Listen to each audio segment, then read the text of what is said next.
Hey there Titans, in this video we'll troubleshoot no token from Salesforce or refresh token or not being able to authenticate your token.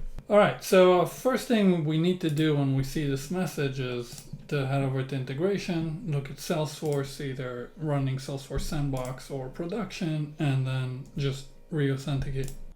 And once we do this, and we'll run another request, we'll head back to our logs and we can see that issue was solved. So that's usually as simple as that, and bad token or refresh token or no token can be just either somebody physically revoked it or from Salesforce side it was revoked. If we're having issues authenticating, one thing we want to make sure is that we want to take a look at the OAuth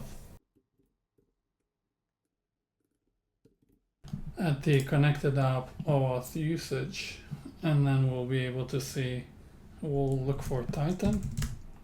So we'll take a look here real quick.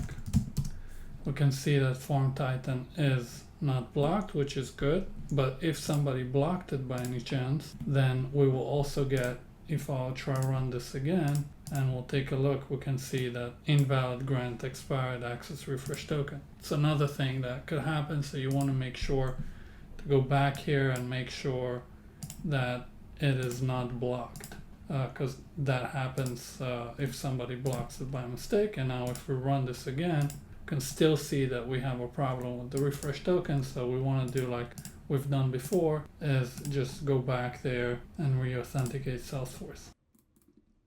Once we do that and we run this again, everything will run accordingly. And this is how it's done.